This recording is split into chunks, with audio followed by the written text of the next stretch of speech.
के लिए employees union के वफद ने चेयरमैन अब्दुल मारूफ की क़यादत में नवेद अनवर सिद्दीकी से मुलाकात की और डायरेक्टर रिकवरी का चार्ज संभालने पर मुबारकबाद पेश की। वफद में के लिए एम्प्लॉइज़ यूनियन के चेयरमैन मोहम्मद अब्दुल मारूफ, सदर नदीम खोकर, डिप्टी जनरल सेक्रेटरी कमर अब्बास व यूनियन के जिम्मेदारान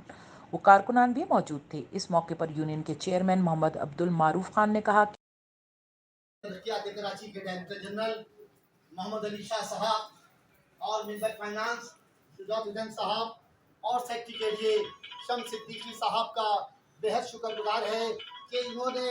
एक ऐसे डायरेक्टर रिकवरी को तैनात किया है जिसकी सारी ज़िंदगी, जिसकी सारी उम्र इस रिकवरी में गुजरी। यदि एम्प्लॉइज यूनियन को सबसे बड़ी खुशी इस बात की है कि आज का डायरेक्टर रिकवरी इसी इदारे से ताल्लुक़ रखता है। आज का डायरेक्टर रिकवरी इसी से छोटे ओहदे से होता हुआ आज ग्रेड 19 तक जा पहुंचा है। लेकिन केडीएम एम्प्लॉइज यूनियन उम्मीद रखती है कि नवेद अनवर सिद्दीकी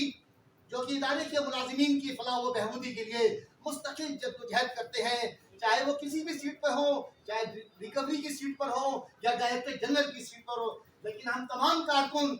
एनकेएम पाकिस्तान और मुलाजिमीन के तमाम इदारे के मुलाजिमीन इस बात पर यकीन रखते हैं कि अगर किसी को दर्द है मुलाजिमीन का, अगर किसी को